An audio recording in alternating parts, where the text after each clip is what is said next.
ก็จะเข้าไปกินร้านอาหารอย่างกับโอชิเน่นะทุกคนเนาะไปกินอาหารญี่ปุ่นโอชิเน่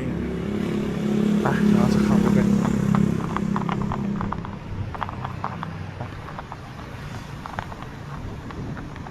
เพราะว่าคนเต็มอยู่เลยทุกคนเพราะมีคนรอคิวอยู่นี่มันจะโบมีคิวแล้วเนาะ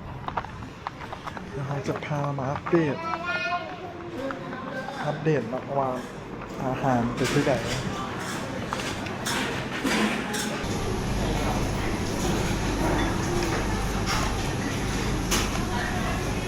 เพราะว่าคนเมนูคนหลายเลยพวกเขากินตัว591นะทุกคนเนาะตัวราคาตัวราคา590นี่เนาะบวก59 บาทจะได้แซลมอนพร้อมไปเดี๋ยวเราจะเข้ามาอุ้ยนี่ได้ไว้ขนาดเลยของมากเลย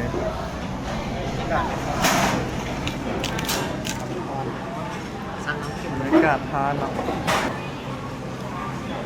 เดี๋ยวกินแม่เดี๋ยวแซ่บได้ดูซีนะได้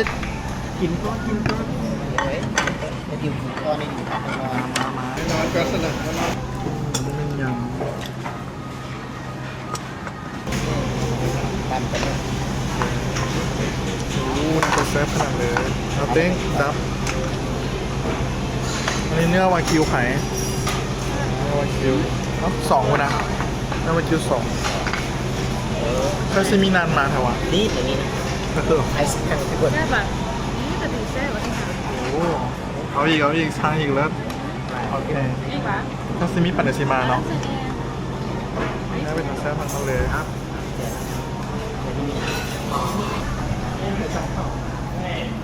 นี่ทุกคนอันนี้มาแล้วเนาะ กินลงนี่หว่าแล้วจะ โคตรใหญ่เลยว้าว เข่าเต็มเลยกินหมด อ้าว จะ อ่ะ สั่งว่ะ สั่งสอง อ่ะโด่งโอ้จะซื้อมาเลยเป็นไงนี่มันขุ่นมงคลดี ไม่ได้เหม็นเพราะปันไหนไม่ได้เหม็น โรเลียงแล้วทางคุณแม่คือเป็นกัน ใส่ลองซิมบ้างดู เอาหมักแข็งเป็นไงดิวแซ่บบอล กินเต็มที่เลยกินแล้วเลยแซ่บทั่วเรียง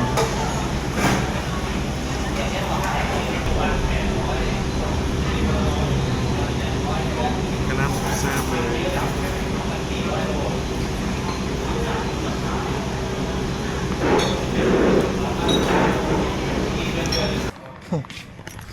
ทุกคนมันที่หากินเรียบร้อยแล้วเนาะที่โอชิเน่โอชิเน่อุดรเนาะ